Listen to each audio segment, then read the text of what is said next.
está con nosotros Eddie Olivares, vicepresidente del Partido Revolucionario Moderno, a quien damos la más cordial bienvenida. Muchísimas gracias, muy contento de estar con ustedes. Buen día, doctor, bienvenido. Gracias.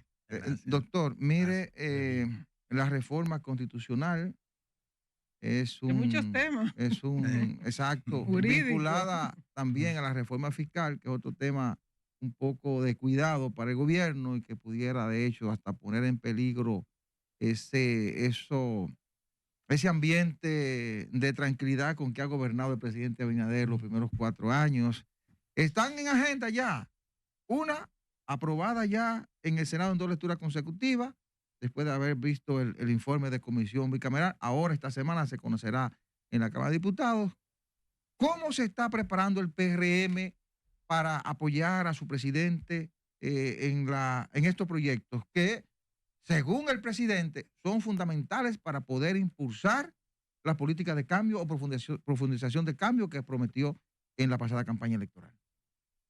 En relación con la reforma constitucional, en la que el pilar fundamental o el elemento más importante de esa reforma es el que tiene que ver con el mecanismo en relación con el tiempo de los presidentes en el poder. Los 2 periodos de 4 años. En ese caso, sin lugar a dudas, se trata de un aporte de altísima importancia para la consolidación de la democracia y para la alternancia en el poder, ya no solo de los partidos políticos, sino de los propios individuos. De modo que a partir de ese momento todo conducirá hacia la creación de una verdadera cultura de 8 años en el poder y que por lo tanto los planes de cualquier ciudadano en relación con el ejercicio de la presidencia de la República estarán limitados a 8 años. Ese va a ser un aporte de altísima trascendencia. Pero en la actualidad es y le dará mayor oportunidad a quienes aspiren a la presidencia de la República. Es así, pero todavía esa no es una cultura. Y fíjense que en las elecciones, para las elecciones del 16, para las elecciones del 20, hubo un intento de reformar la Constitución para cambiarlo, para que no fueran 8 años, sino que pasaran a ser más de 8, indefinido. Lo que ocurre es que al final eso se abortó. Pero un presidente que cuenta con el apoyo de una mayoría calificada. Imagínense ustedes que el compañero Luis Abinader tiene en este momento una mayoría calificada de no de la 2/3 parte. Él tiene la 3/4 parte y un poquito más de la 3/4 parte. Es decir, que desde el punto de vista del respaldo popular a través de los representantes, tiene ese poder en la Asamblea Nacional para cambiar lo que quisiera cambiar si se tratara sencillamente de aplicar esa mayoría que tiene. Eso lo podría tener otro presidente en el futuro y podría ser una persona distinta al compañero Luis, que tiene un alto sentido de la historia y que se ha propuesto dejarle ese legado a las generaciones del presente y del futuro. Pero podría ser que otro diga no, yo tengo ese apoyo popular y por lo tanto es una manifestación del cuerpo electoral de que debo seguir gobernando más allá de 8 años. Entonces, el propósito debe ser, tratándose de un modelo norteamericano, modelo que se convirtió en cultura en los Estados Unidos, a nadie se le ocurre que porque termine su mandato con una altísima popularidad puede pasar de 8 años allá. Obama terminó con una valoración altísima, pero ni siquiera pensar en la posibilidad de volver. Entonces, hacia allá es que nosotros, y había sido igual Clinton y muchos presidentes, hacia allá es que debe conducir la cultura nuestra. Y en ese sentido, el solo hecho de que un presidente no se pueda reformar la Constitución de la República para su propio beneficio en relación con el término de su mandato, ya ese es un aporte fundamental, independientemente del tema de la petrificación de los 8 años en el poder, de los 2 mandatos. Eso es lo esencial de esa reforma. Eso es suficiente para que tenga un valor como si se tratara de una reforma como la del 2010, en la que el presidente Fernández, mediante una asamblea revisora, cambió la Constitución de la República. Y lo único ahí que quedó, creo que fue precisamente la cláusula pétrea que establece que no se puede cambiar la forma del ejercicio del poder republicana, representativa, etcétera. En ese sentido, es un aporte muy importante. El tema del Ministerio Público, bueno, es interesante que siga proponiéndolo el presidente de la República y que otro órgano que pudo ser el Senado, en los Estados Unidos es el Senado y en otros lugares. ¿A usted le gusta esa idea de que sea el Consejo Nacional de la Magistratura? Bueno, no desde su aspecto personal, como Eddie Olivares, sino desde el ámbito jurídico. Bueno, aporta sobre todo el criterio del presidente en cuanto a que en lugar de una noche cualquiera, el presidente de la República tomar la decisión de designar a cualquier persona en el cargo de Procurador General de la República. En este caso, tendrá que enviar la propuesta al Consejo Nacional de la Magistratura, donde estarán sentados 2 representantes de los principales partidos de la segunda mayoría en cada una de las cámaras. Puede ser en un momento de un partido en la Cámara de Diputados y de otro partido en el Senado, depende de quién tenga la segunda mayoría. Entonces, ahí estarán 2 miembros del Poder Judicial y el presidente de la República encabezándolo, y por lo tanto habrá que hablar, discutir, y la propuesta sería una propuesta de personas con más condiciones, más idóneas. Ya ese es un aporte interesante. Pero don Eddie, yo siempre he estado claro que el Procurador General de la República debe ser designado o propuesto por el presidente de la República. Ese es un aporte importante. Pero, don Eddie, no se discute la composición del Consejo Nacional de Magistratura, que es lo que usted ha señalado. Esa es la composición y no se espera que cambie, salvo si realmente al final le adicionan al Tribunal Constitucional. Pero una de las motivaciones que se ha establecido para que el procurador salga del Consejo Nacional de la Magistratura es el hecho de que no se quieren fiscales designando jueces, pero sería ahora al revés. Estamos planteándonos que 2 miembros de ese consejo, que son jueces, y si adiciona el constitucional, será un juez también, aunque es un extrapoder, que designen al procurador. ¿No le parece a usted que es un contrasentido? Bueno, ahí hay una situación que yo en el tema de que el procurador sea parte del Consejo de la Magistratura, yo tampoco lo veo en función de que designe, que tenga un voto para la escogencia de los jueces. Pero eso es lo que se ha dicho. Alguien que es fiscal, porque de todas maneras está y siempre ha estado los 2 representantes del Poder Judicial. O sea que eso no cambia nada. en ese sentido.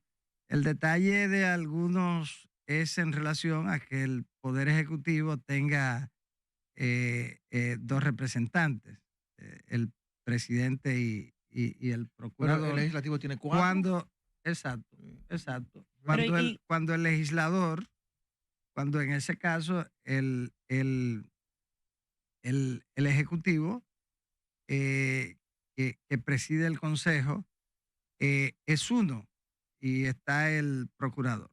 Pero para mí el detalle interesante es el hecho de que en lugar de ser una decisión aislada, unilateral Bueno, del presidente, de alguna manera lo sigue haciendo porque es una propuesta del presidente. yo pienso, pero quizás no se hace porque siempre el partido que gana la presidencia de la República tiene también el control del Senado, casi siempre, porque las elecciones se celebran el mismo día. Pero todo lo demás va al Senado. En todo caso, la posibilidad siempre sería también, la otra posibilidad era el Senado, donde los partidos de oposición, las minorías, también tienen representación. Pero bueno, este es el planteamiento que se hace y de alguna manera en ese sentido es un aporte importante. Pero todos los planteamientos pueden ser perceptibles. Otro aspecto que contiene la propuesta es que esa inamovilidad de ese funcionario así elegido, como usted dice, una propuesta del presidente discutido donde sea que se discuta, es que sea por 2 años. ¿No le parece a usted que esa sea una limitación a lo que se quiere conseguir? Porque si yo como Procurador General de la República me eligen por 2 años y luego me pueden refrendar o no, ¿cuáles van a ser la base para refrendarme? Si estoy bien con los políticos, si me estoy portando bien, ¿no sería más factible que fuera esa designación por el periodo presidencial? Bueno, eso siempre se quiere mucho más de lo que se tuvo. Por ejemplo, antes el presidente lo podía cambiar al otro día de ponerlo. No, pero si el presidente está... don Eddie, pero si el presidente está proponiendo un esquema distinto, porque supuestamente lo que se quiere es fortalecer la institución, ¿no le parecería a usted que en vez de esos 2 años sería más fortaleza 4, el mismo periodo presidencial? Bueno, porque el presidente fue que se metió en fortalecer el tema, vamos a fortalecerlo totalmente. Bueno, lo que me parece... es extraño que quienes se han opuesto a eso quieran que sea 4 años ahora. Entonces, porque la idea que... No, yo no estoy opuesta a nada. Yo le estoy haciendo una pregunta de qué piensa usted. La idea que genera es que hay que oponerse a todo. Mira lo que pasa, la parte racional del tema. Yo siempre he tenido el criterio de que el Procurador General de la República debe ser designado por el Poder Ejecutivo. Yo también. En el actual modelo, el presidente lo puede designar hoy y quitarlo mañana. O designarlo hoy y quitarlo hoy mismo. Si ahora se establecen 2 años de inamovilidad, bueno, ya son 2. Antes era ninguno. Entonces, eso por ese lado. Me parece un tema cosmético. Si ahora el Consejo de la Magistratura, donde está la representación de las minorías en el Congreso Nacional y por lo tanto está representado, en consecuencia es un paso de avance. Y con lo que yo estoy de acuerdo, que puede ser el Senado de la República o podría ser el Consejo de la Magistratura, pero que el presidente de la República proponga y al tener que ser aprobado por otro órgano, eso garantiza de que a quien se proponga tiene que ser una persona que se considere idónea y que no solo lo considere el presidente de la República, sino que lo consideren los demás. Ya ese es un paso de avance. Eddie, a un hombre que se apunta a la modernidad, inclusive con unos lentes de Gucci. Experto jurídico que sabe. Valga la publicidad. Valga la Vamos a publicidad. mandarle su factura. Yo sí Atención, Están haciendo ahí abajo. Yo sí atención, creo. Maritza. Siendo así, hay una discusión planteada acerca de la designación del sustituto de Kelvin Cruz en la alcaldía de La Vega. Hay una discusión jurídica, hay un planteamiento incluso de una autoridad, igual que Eddie Olivares, que se le reputan las condiciones, el expresidente del Tribunal Constitucional, acerca que ha intervenido en el tema. El planteamiento es si se debe acudir a unas nuevas elecciones para escoger el alcalde de La Vega, o si puede proceder a designarlo mediante decreto del presidente. Y hay una situación alrededor de esto.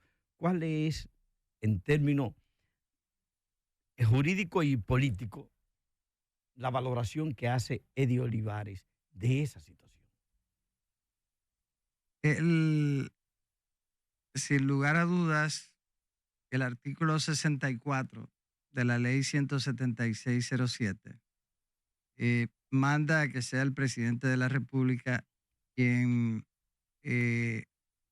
escoja al sustituto del alcalde cuando el vicealcalde tampoco se encuentre en las condiciones de asumir la alcaldía, como es el caso, que la vicealcaldesa renunció. Si la vicealcaldesa no hubiese renunciado, entonces automáticamente le correspondía a ella ser la sucesora, porque la sucesión está establecida en la ley y le corresponde a la vicealcaldesa. Esa es una de sus funciones principales, la de la sucesión. La función principal de un vicepresidente, de un vicealcalde, de un suplente de regidor es la sucesión.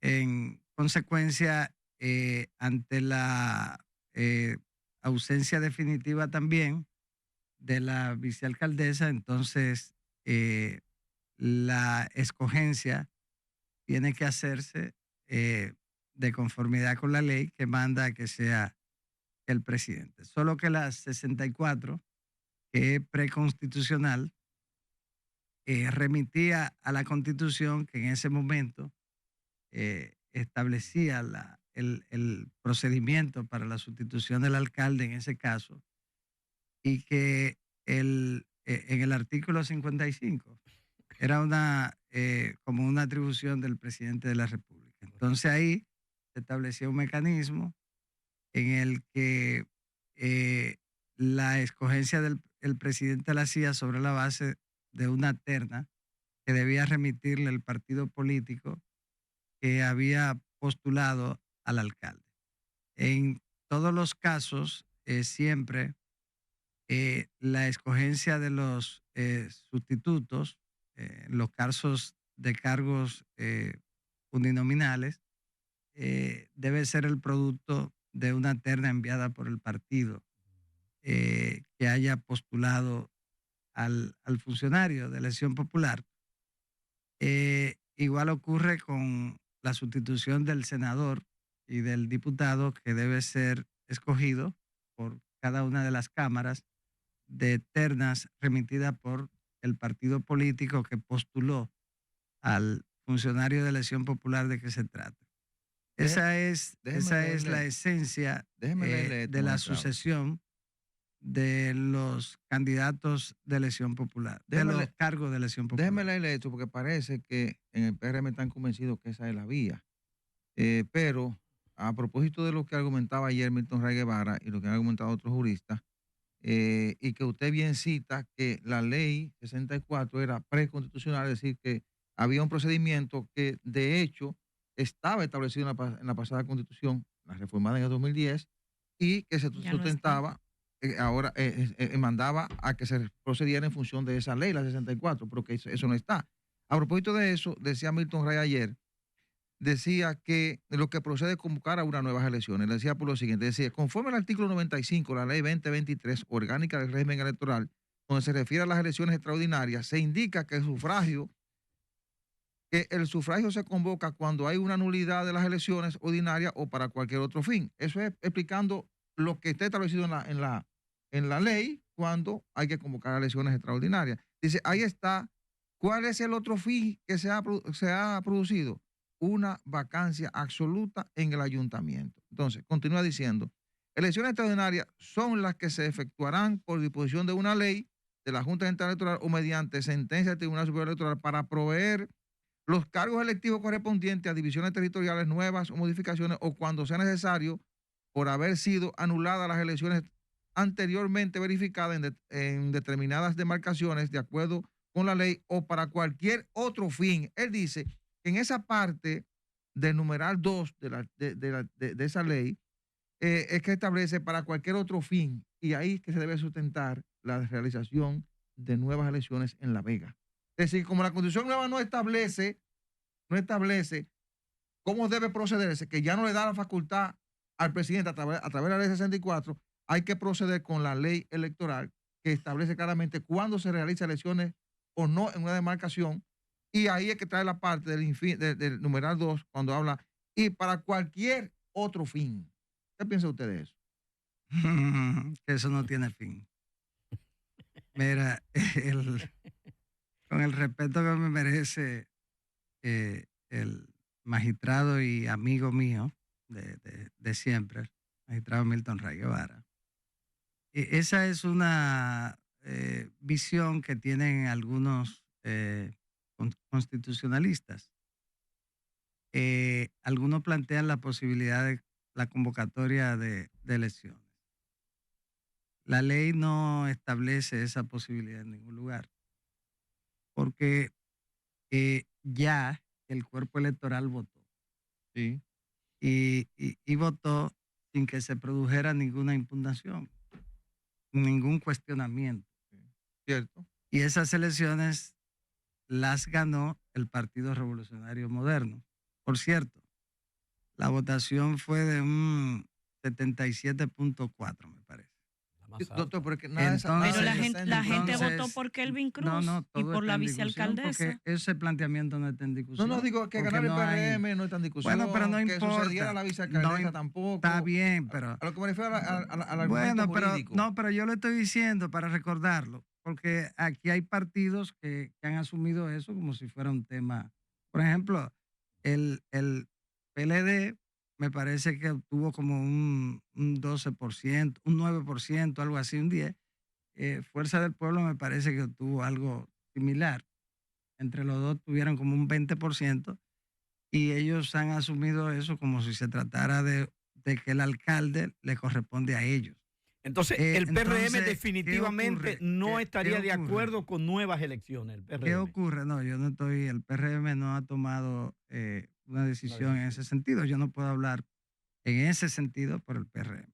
Pero hay un argumento. Bueno, mira, hay un argumento pero el de- PRM mandó una terna. Mira, Ya. mira, el PRM ya fijó su posición Entonces esa es su sobre ese posición. tema.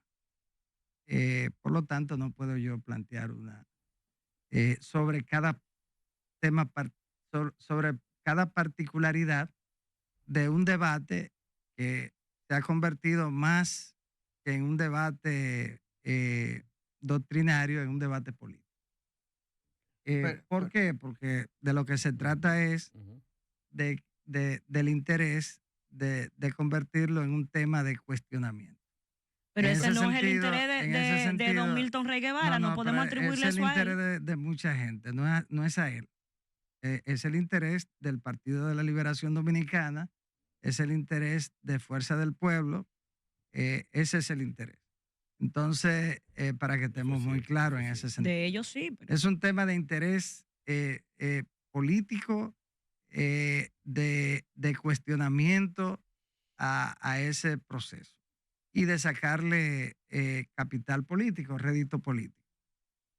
Porque se trata de una ciudad, de un municipio, en el que el PRM lo ganó con un 77.4. La más alta votación. Y el PLD y Fuerza del Pueblo entre los dos nos sacaron un 20%. Entonces, y son los que han estado tratando de capitalizar un tema en el que el cuerpo electoral le dio la espalda. Entonces, en ese sentido, al PLD y a Fuerza del Pueblo le gustaría que se hagan elecciones, porque ellos entienden que quizá podrían sacar una votación superior al 10 o 12% que sacaron. Entonces, les interesa que se haga. Entonces, en este caso, la sucesión, en todos los casos de funcionarios, está establecida en la Constitución de la República, en las leyes. En el caso de la alcaldía y de la regiduría, está establecido en el artículo 64 de la ley 176-2007, que remitió el tema del procedimiento a la Constitución, que lo establecía la Constitución del 2002, que era la que estaba vigente cuando se hizo la ley 176. ¿Y ese vacío qué hace con y ese que vacío? por lo tanto ahí hay un precedente constitucional.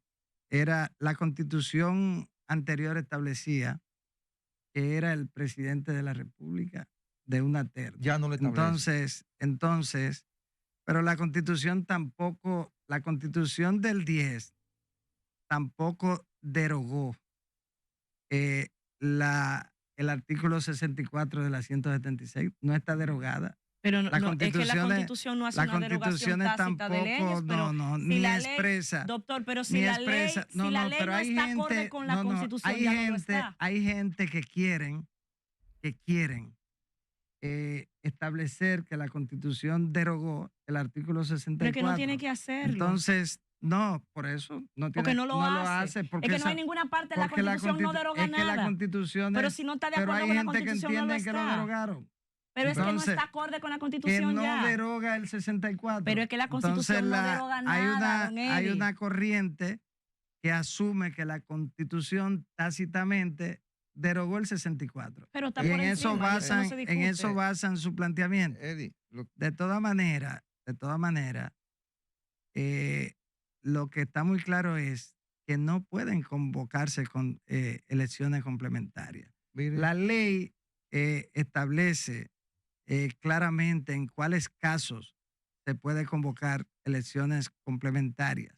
Ya el cuerpo electoral se pronunció para este periodo constitucional y por lo tanto no existe ninguna posibilidad de que se convoquen nuevas elecciones en La Vega. La Junta Central Electoral tampoco tiene la competencia para convocarla. No le da la competencia ni la Constitución, ni se lo da la ley. De modo que eso está absolutamente descartado. Algunos juristas.